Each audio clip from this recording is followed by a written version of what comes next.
dad-perfect events. The knife pressed against my daughter's throat drew a thin line of blood as my son-in-law screamed threats at the SWAT team surrounding us in my own basement. 15,000 people were watching this live on the internet, and I was the one who'd set up the cameras. 3 days ago, I was just a confused old man who thought he was losing his mind. But let me back up and tell you how I went from nearly being poisoned to death to becoming the architect of the most elaborate revenge plot I've ever engineered. My name is Howard Phillips. I'm 65 years old, and until last week, I thought I was going crazy. It started on a Tuesday morning at the breakfast table in my brownstone in Brooklyn. The smell of bacon usually made me hungry, but lately the mere scent of food made my stomach turn. My hands were trembling as I tried to lift my coffee cup. I'd been a structural engineer for 40 years, building bridges that could withstand hurricanes and earthquakes. I could calculate load-bearing capacity in my head and spot structural flaws from 50 yards away. Yet now I could barely hold a ceramic mug without spilling coffee all over myself. Marcus Chen, my son-in-law, walked into the dining room. He didn't say good morning. He never really looked me in the eye anymore. He looked through me like I was a piece of old furniture he wanted to throw out but couldn't quite figure out how to dispose of. He tossed a blue envelope onto the mahogany table I'd built myself 30 years ago. It slid across the polished wood and stopped right next to my trembling hand. "You're going to Florida tomorrow, Howard," he said. He didn't ask. He didn't suggest. He ordered me like I was some kind of employee. I looked up at him. Marcus was 38 years old, with that confident smile of a man who'd never had to work for anything substantial in his life. He called himself an insurance adjuster, but in the 5 years he'd been married to my daughter Beverly, I'd never actually seen him adjust much of anything except his spending habits. He just spent money. He spent Beverly's salary from her interior design business, and lately he'd been spending my patience thin as paper. "Florida?" I asked, my voice sounding weak and raspy. I hated how I sounded these days, like an old man on his deathbed. Why would I need to go to Florida? "Because you need professional care," Marcus said, pouring himself a tall glass of orange juice from my refrigerator. He always helped himself to everything in my house like he owned the place. "Dr. Hayes said your little episode last week was a warning sign. The humidity down there will be good for your joints. I booked you into a nice assisted living resort in Orlando, one-way ticket, first class. You'll love it." I picked up the ticket with my shaking fingers. One way, he wasn't sending me on vacation. He was shipping me out like damaged goods. I looked across the table at Beverly, my beautiful daughter. She was 35 years old, talented, smart as a whip when it came to design work. But right now, she was sitting there staring into her bowl of oatmeal like it contained the secrets of the universe. She wouldn't look at me. She knew exactly what this was, and it wasn't a vacation. "Beverly," I said softly, trying to catch her eye, "do you think this is a good idea?" She flinched like I'd slapped her. It was a small movement, but I'd been watching people's reactions to stress loads for 4 decades. I knew when someone was about to crack under pressure. She finally looked up, and her eyes were filled with tears she was desperately trying to hold back. "Daddy, it's for your own good," she said, but her voice sounded rehearsed, like she'd been practicing these lines in the mirror. "Marcus says you need professional monitoring. We can't watch you around the clock. You're getting confused lately. You forgot to turn off the stove yesterday, and last week you left the front door wide open all night." That was a lie, and I knew it. I'd been an engineer for 4 decades. Precision and attention to detail weren't just my job, they were my survival instinct. You don't build bridges that carry thousands of cars every day by being forgetful. But lately, strange things had been happening around the house. My keys would go missing and turn up in bizarre places. The stove would be left on when I was certain I'd turned it off. My wallet appeared in the refrigerator one morning, and this constant sickness, this dizziness and nausea that made me feel like I was standing on a bridge during a windstorm. Dr. Hayes, Marcus's golfing buddy, had dismissed it all as normal aging. "You're 65, Howard," he'd said during my last appointment. "Your body is just slowing down. These little memory lapses are completely normal." But my body had never felt normal about anything that was actually wrong. "Fine," I said, setting down my coffee cup harder than necessary. "I'll go to Florida." The relief that washed over Marcus's face was immediate and insulting. He actually smiled and reached over to pat my shoulder with his heavy, condescending hand. "That's the spirit, Howard. You go pack your bags. The car service will be here at 8 a.m. sharp. Don't worry about anything here. Beverly and I will take excellent care of your house." "I'll bet you will," I thought. I went upstairs to my bedroom, but I didn't pack for Florida. I packed for war. See, here's what Marcus didn't understand about engineers. We don't just build things, we think 5 steps ahead of everyone else. We calculate for worst-case scenarios. We plan for structural failures before they happen. And when something doesn't add up, we investigate until we find the weak point in the system. I'd been feeling like something was fundamentally wrong with my house, not the building, but the people living in it, and that feeling had nothing to do with old age. I packed one suitcase with clothes for Florida, just in case someone was watching. But in my old surveying kit, I packed the tools I was really going to need. A small digital recorder, binoculars, pH testing strips left over from a water quality project I'd worked on in the 80s, and my old Polaroid camera, the kind that leaves no digital trace. The next morning, I played my part perfectly. I let Marcus load my suitcases into the trunk of the black sedan he'd ordered. He hugged me goodbye, and it felt like being embraced by a snake. His smile was all teeth and no warmth. "Don't worry about the house, Howard," he said, looking up at the brownstone I'd spent 25 years restoring. "We'll take good care of everything." "I bet you will." I thought again. I got into the back seat and watched them wave from the front porch. My grandfather had bought this land in 1952 with money he'd saved working double shifts at the Navy Yard. My father had poured the foundation with his own hands. I'd restored every brick, every piece of trim, every window. The house was worth close to $1.8 million now, sitting in a rapidly gentrifying neighborhood. And looking at Marcus's face as he waved goodbye, I could see he wasn't looking at a family home. He was looking at a winning lottery ticket. As soon as the car turned the corner and we were out of sight, I leaned forward to the driver. "Change of plans," I said, pulling a crisp $100 bill out of my wallet. "Don't take me to JFK, take me to 4th Street instead." The driver, a middle-aged guy who'd probably seen Stranger Requests, looked at the money and shrugged. "Your call, buddy." He made a U-turn at the next light. 4th Street ran parallel to my block, about 200 yards away. The back windows of the old tenement buildings on 4th Street had a perfect view of the front of my house. I'd found a room for rent on Craigslist using an old email address that Marcus didn't know existed. It wasn't much, just a tiny studio in a building that had seen better decades. But it had the one thing I needed most, a clear line of sight to my front door. I paid the driver and dragged my suitcase up 3 flights of creaking stairs. My legs felt like lead and my heart was hammering so hard I thought it might give out. The room I'd rented was about as appealing as a prison cell. It smelled like stale cigarettes, damp carpet, and 40 years of broken dreams. The wallpaper was peeling, the radiator clanked like a machine shop, and there was a suspicious stain on the ceiling that I didn't want to investigate. But it had one perfect feature, the window. I walked over and pulled back the grimy curtain. There it was, my house, my life, my legacy, sitting directly across the street like a beautiful woman in a den of thieves. From this angle, I could see the front door, the living room windows, and the master bedroom balcony, where Margaret and I used to drink coffee and watch the sunrise. I opened my suitcase and pulled out my old military-grade binoculars, the ones I'd used for surveying bridge sites back when my hands were steady and my eyes were sharp. I pulled up the room's only chair, a wobbly thing that had probably been new during the Reagan administration, and settled in to watch. For hours, nothing happened. The house looked peaceful, normal, like the perfect American dream. But I had a feeling in my gut that I hadn't experienced since I was walking inspection lines on suspension bridges during high winds. You know that feeling when you can sense that something is structurally unsound, even though everything looks fine on the surface? The foundation was shifting, and something was about to snap. Around 4 in the afternoon, I heard movement in the hallway outside my door.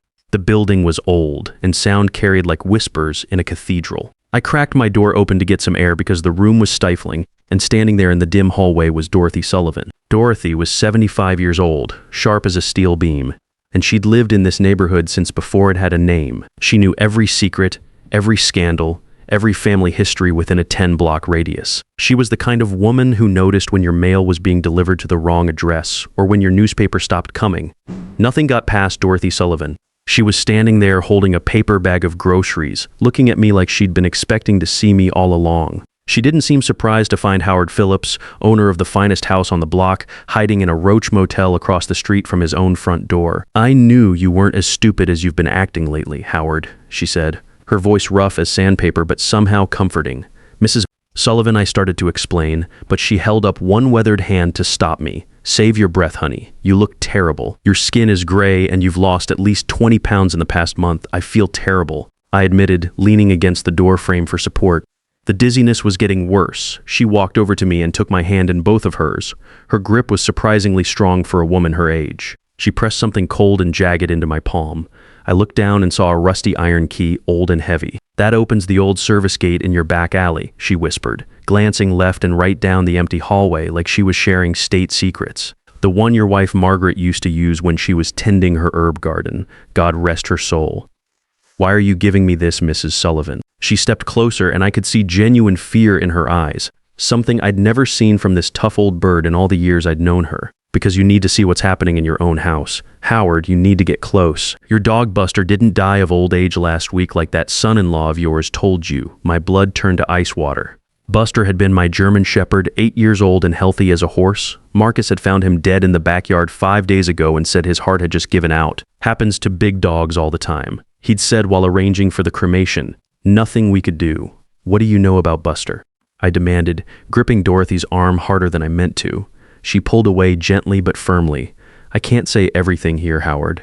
These old buildings have thin walls, and that husband of Beverly's has been asking an awful lot of questions about who's been watching your house. But you take that key. Tonight, when it gets dark, you use it. Go to the back garden and wait in those hydrangea bushes by the kitchen window. She started to walk toward her apartment, then stopped and looked back at me with an expression that chilled me to the bone. At midnight, Howard.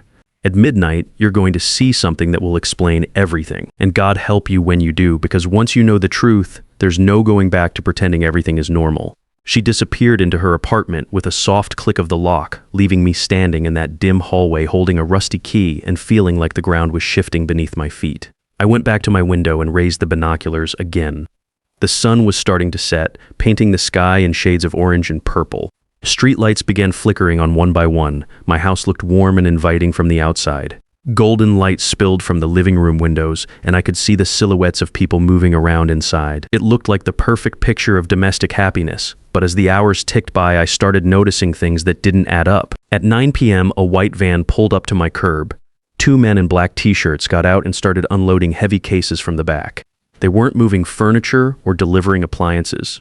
Whatever was in those cases required 2 people to carry, and they moved with the efficiency of professionals who'd done this before.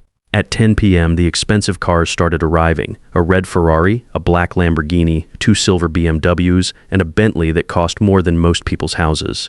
They parked along the street with the casual arrogance of people who didn't care about fire hydrants, bus stops, or anyone else's convenience. I watched Marcus open my front door to greet these people. He wasn't wearing his usual khakis and polo shirt. Tonight he was dressed in a black tuxedo that fit him like it had been custom made. He shook hands with the men getting out of those cars like he was the mayor welcoming visiting dignitaries. He looked confident, powerful, like he owned the world. And then I saw Beverly. My heart broke into pieces right there in that grimy little room. She was standing in the doorway wearing a red dress that was far too short and far too tight. But she wasn't greeting guests as the lady of the house. She was working. She had a tray in her hands and she was moving between the cars taking drink orders like a cocktail waitress. I checked my watch, 11:30 p.m. Dorothy's words echoed in my head like a warning bell. At midnight, you're going to see something that will explain everything. I grabbed the rusty key and my binoculars. I left that miserable room and ran down those stairs as fast as my weakened legs would carry me. I crossed the dark alleyway that separated our streets, my legs feeling like rubber and my chest burning with every breath. The arsenic, though, I didn't know that's what it was yet, had been slowly poisoning my system for weeks. My hands were shaking so badly I could barely fit the rusty key into the lock of the old iron gate that was hidden behind 30 years of ivy growth. The lock groaned and clicked. I slipped inside my own backyard like a burglar. I crept through the shadows of the garden Margaret had spent 20 years perfecting, past the rose bushes she'd planted for our anniversary, past the herb garden where she'd grown basil and rosemary, past the little stone bench where we used to sit and plan our retirement. Everything looked the same, but it felt different. It felt violated. I made my way to the thick hydrangea bushes that grew right under the living room window. The music was loud now, not party music, but something with a heavy bass that vibrated through the walls of my house. I crouched down in the dirt and raised myself up slowly, inch by inch, until I could see through the gap in the velvet curtains. What I saw stopped my heart completely. My living room was gone. The furniture Margaret and I had collected over 30 years of marriage, the antique sofa, the hand-carved coffee table, the Persian rug her mother had given us as a wedding gift, all of it had been pushed against the walls or removed entirely. In the center of the room were 3 green felt tables, 2 roulette wheels, and enough poker chips to fill a casino vault. This wasn't a party. This was a high-stakes, illegal gambling operation running right out of my living room. Cigar smoke filled the air so thick I could see it swirling in the light from my chandelier. Men in expensive suits were shouting and laughing, throwing stacks of cash onto the tables like they were playing with Monopoly money. I watched a man spill red wine on Margaret's Persian rug and not even look down. He just kept betting, but that wasn't what made me nearly faint. I shifted my gaze to the fireplace and my world collapsed. Above the mantel where Margaret's portrait had hung for 15 years, there was now a large digital screen displaying betting odds and casino games. And leaning against the brick fireplace, waiting to be used as kindling, was the ornate frame that had held my wife's painting. The canvas had been torn right down the middle, splitting Margaret's face in half. I felt a sharp pain in my chest like someone had driven a spike through my ribcage. My vision blurred and the world started spinning. The last thing I remember seeing clearly was Marcus standing on top of my dining room table, the solid oak table where we'd shared Thanksgiving dinners for decades. He was holding something gold up to the light, and men were shouting numbers at him. It was my grandfather's pocket watch collection. The watches he'd given me when I graduated engineering school, the timepieces I'd planned to pass down to Beverly's children someday, and Marcus was auctioning them off to a room full of criminals like they were garage sale trinkets. I hit the ground hard. When I woke up, I was lying on Dorothy Sullivan's floral couch, and she was sitting in her rocking chair watching me with the patience of a woman who'd seen enough tragedy to know when someone's world had just been shattered. She didn't ask how I felt. Instead, she reached into her apron pocket and tossed a small amber glass bottle onto the coffee table between us. It spun once and stopped right in front of my face. The label had been scraped off, but I could see traces of adhesive where it used to be. "Where did you get this?" I asked, my voice barely a whisper. "I pulled it out of your kitchen garbage 2 days ago," she said, her voice calm as death. "I saw that son-in-law of yours in your backyard at 2 in the morning, scraping the label off with a knife before he buried it deep in the trash bin under the coffee grounds and banana peels." I picked up the bottle with trembling fingers. It was small, maybe 2 ounces, and there was still a tiny bit of white residue clinging to the bottom. "It's arsenic, Howard. Low dose, administered over weeks. Just enough to make your hands shake so you can't sign important documents. Just enough to make you confused so you doubt your own memory. Just enough to make you look like a senile old man who needs to be put in a home. But not enough to kill you quickly, because if you died too fast, there would be an autopsy." The room started spinning again, but this time it wasn't from the poison. It was from the rage. "He wants you weak and compliant," Dorothy continued. "He wants you signing papers you can't read and agreeing to things you don't understand. He wants you out of that house so he can do whatever he's been planning." I thought about all the symptoms I'd been experiencing. The nausea, the tremors, the confusion, the memory lapses that Dr. Hayes had dismissed as normal aging. None of it was normal. It was attempted murder in slow motion. "I have to call the police," I said. Reaching for my phone, Dorothy moved faster than I thought possible for a 75-year-old woman. She grabbed my wrist and held it with surprising strength. "Stop and think, Howard. Use that engineer brain of yours. What happens when you call the police right now?" I looked at her confused. They show up and see a sick old black man claiming his successful white son-in-law is poisoning him. Your only proof is an old bottle from the trash and the word of an elderly neighbor. Marcus will say you're having delusions. He'll say the arsenic bottle was old rat poison you forgot you had. He'll have Dr. Hayes sign papers saying you're mentally incompetent. And while you're arguing with skeptical cops, he'll be cleaning out that casino and destroying any evidence that it ever existed. She was right, and I knew it. The bitter truth was harder to swallow than the poison had been. You need proof, Howard. Real proof. You need to catch him in the act with evidence that can't be explained away. I spent the next 2 hours drinking Dorothy's strong black coffee and eating dry toast to settle my poisoned stomach.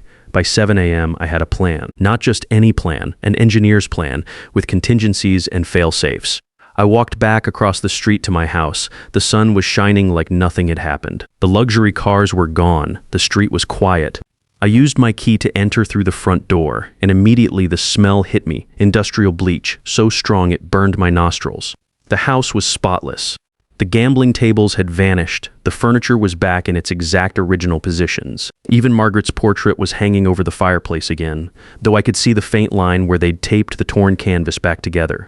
Marcus and Beverly were in the kitchen eating pancakes like it was just another normal Tuesday morning. When Marcus saw me, his fork froze halfway to his mouth. For just a second, I saw raw terror in his eyes, the look of a man seeing a ghost he thought was safely buried. "Howard," he stammered, standing so fast his chair scraped against the tile floor. "You're back. We thought you were on the plane.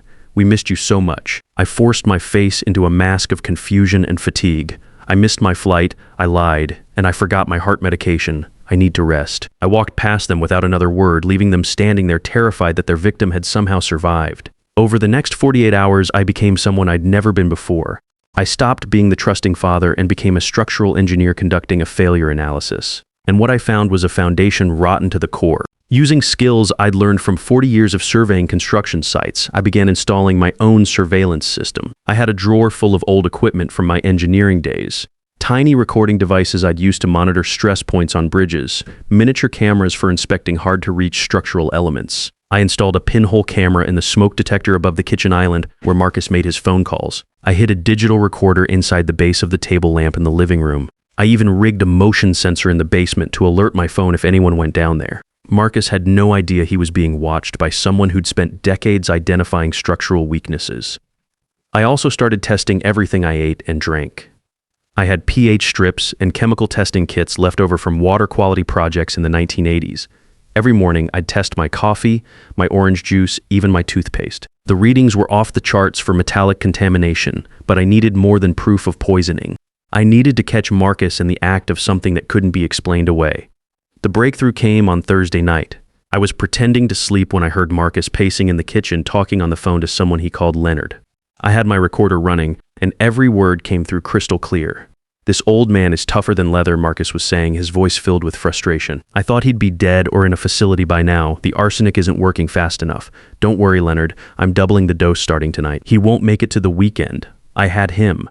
Premeditated attempted murder, recorded in his own voice. But Marcus wasn't done talking. "Once his brain turns to mush, I'm dumping him in that state-run facility in the Bronx.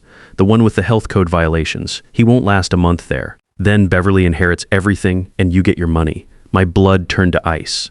Leonard wasn't just a friend. He was a loan shark, and Marcus owed him serious money. My house, Margaret's house, my grandfather's investment, my life's work was collateral for Marcus's gambling debts. The next morning, Marcus tried to serve me wine with dinner. I pretended to drink it, but I'd sewn an absorbent liner into my napkin. I spit the poisoned wine into the fabric and saved it as evidence.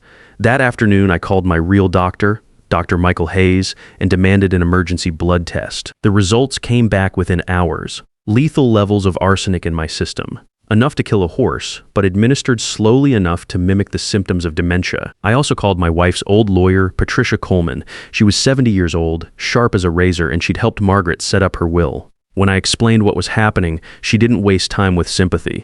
"We're going to destroy him legally," she said. "But first, we need to set a trap." Patricia helped me transfer ownership of my house into a revocable trust with the paperwork time-stamped and notarized at 3:18 a.m. while Marcus was sleeping.